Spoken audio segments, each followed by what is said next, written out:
All right, what's up, everyone? Kevin Leslie, and welcome to another solo edition of the At the Thousand Training Podcast. And we're going to talk recruiting today. And we haven't talked about this in a while. And again, with these conversations on the solo cast or short segments where we're diving into questions that I'm getting from the athletes that I work with on a weekly basis. And this is one that popped up.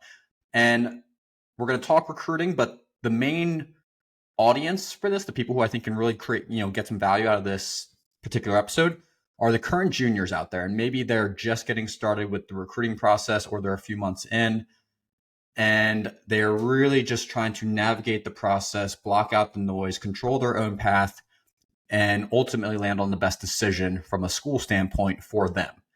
And the reason I think this is going to be an important message for those athletes is a lot of times we carry this weight on our shoulders. We have to keep up with the teammates in our boathouse. We hear this noise. We hear, our best friend talk to this coach last night, or, the rumblings of, hey, I filled out this many questionnaires and I got 7 phone calls and this and that.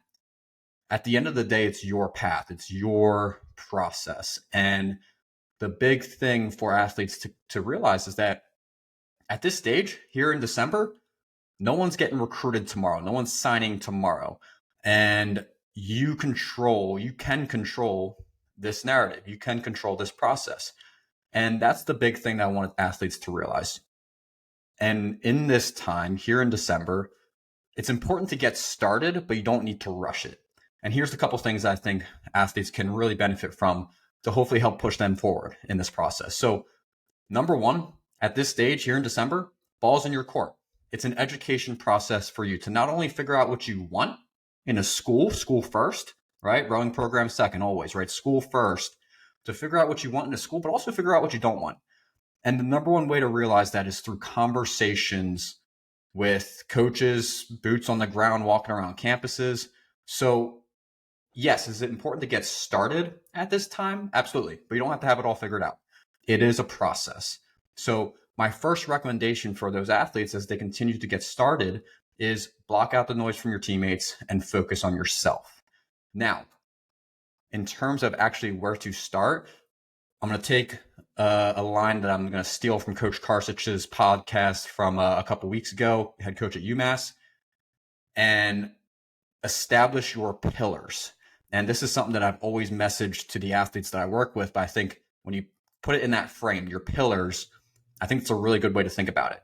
So for instance, the pillars that I always talk to my athletes about, the ones that really stick out to me are region in the country, right? Northeast, Southeast, right? Whatever it may be. Do you want West Coast? Are you looking for something that's local in this general vicinity, right? Where about in the country are you going to start, right? Do you want to be close to home? Do you want to go far away? Whatever it may be. Proximity to a major city. So in reality, right? So do you want an urban campus? Do you want something that's rural, right? College town, something that's close to a city, maybe 10 to 15 minutes, but not in the city, right? I call that hybrid. Establish, right, that proximity to a major city. And third one is school size, right? Do you want something that's, 1 to 3,000 students, something similar to maybe what you're experiencing here in high school? Do you want something that's between like 3,000 and 10,000 students, what I call kind of like a mid-size? Or do you want a big school that's 10,000 plus, right? Or 30,000 plus for those really big schools, right? Figuring out what suits you today, right? And this could change. Everything could change, right? And your list is going to evolve and it's going to shrink over time. So the last one is the academic piece. It has to have an academic program that you are generally interested in this phase of your life, right? And that could change, that could evolve, right? Most people probably have no idea what they want to study. But if you know for a fact that you're engineering and you want to go to a really great engineering program, make sure that school is engineering, or else they probably don't belong on your list. So once you establish your pillars, what I would recommend is, okay, yes, you want something that has, right? That's why we're talking. You probably want something that has varsity athletics, varsity rowing more specifically. But the rowing program doesn't have to enter into the equation at this phase, right? It will soon. But at this phase, create this broad list of schools, right? 10 to 20 even, right? This broad list of schools, reach for the stars, whatever it may be. You don't even really have to think too much about the academic piece to an extent, but create that really broad list of schools that match, or at least to the best of your ability, fit those pillars, right? And then now you have a working landscape to begin to navigate this process. And again, it's going to broaden, it's going to shrink, it's going to broaden over time, right? We're still a very long time out from when you're ultimately landing on that best fit for you. But start wide, right? Start wide and then slowly work your way deep. Once you have that, my biggest piece of advice on that front, right? Once you establish that, is go to the websites for the rowing program, fill out the questionnaire, get your name in the system. That's very important because it just links your email, right? Now you're in the system. Coaches know that you're, or coaches get pinged that you're now in their recruiting database. So go to the website, fill out the questionnaires. Then what I would say is, okay, now you want to enter the game, right? Now you want to put your name in the game and begin sending emails to communicate with coaches. And don't overthink this. At the end of the day, you're putting your name at the top of their inbox so that they can begin to get an understanding of who you are as an athlete, right? You're now making yourself relevant, that this is a school that you are genuinely interested in. And that's super important. Don't just kick the tires on every single school out there and waste a bunch of coaches' time.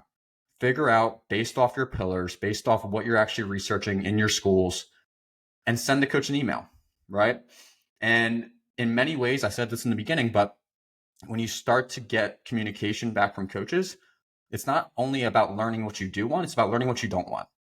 And the number one way to learn that is from having these conversations, these open conversations with coaches.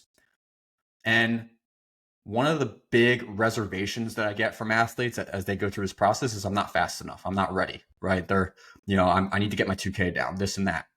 At the end of the day, you got to start. At the end of the day, you got to send your emails out and put your name in the hat. And once you do that, this weight gets off your shoulders and you can begin to move with a little bit less clutter in your mind regarding college recruiting. And that's a really important piece. And guess what? Here's the best part. In 4 weeks, whatever it may be, 6 weeks, when you do have that 2K PR that you were hoping for, then you can send a follow-up email and you can attach it to the same email that you sent, in December. That's the beautiful thing. You don't have to rush it, right? But coaches want to begin to build that relationship with you. They want to get to know you. They want to understand who you are. They want to learn a little bit about your hobbies, your family, what motivates you and why you grow in the first place. And the only way they understand that is if you get started with the process and you begin communicating to them in a way that, again, puts your name at their doorstep. And if you wait for them to find you, if you wait for them to scroll upon your recruiting profile or this or that, it may never happen. You are the best advocate for yourself. You can talk about yourself in the light that you want to talk about yourself, right? That's a very important piece. So you have to speak up for yourself. Send the email, get the conversation going. And then again, and if you send an email, the coach has one of three options, right? They're either going to get it and respond, right? That's fantastic, right? We got a response from them. They're going to get it and they're going to ignore you, which is fine. Or it's going to slip right through with the other 120 emails they got that day, and maybe they'll circle back around to it at a later date. But all those are fine options because you sent the email and you got it off your plate.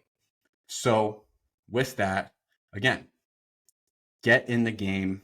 You don't have to rush it. Here in December, again, no one's getting recruited in January. No one's signing their letters and making their verbal commitments here in February, right? Get started today. Get those emails out. Take that weight off your shoulders and continue to go about your daily practice of getting better and evolving as an athlete. All right, that's all I got. There's a lot in here, but it's a fun topic to talk about. I hope you have a really great day, and I'll talk to you soon. Peace.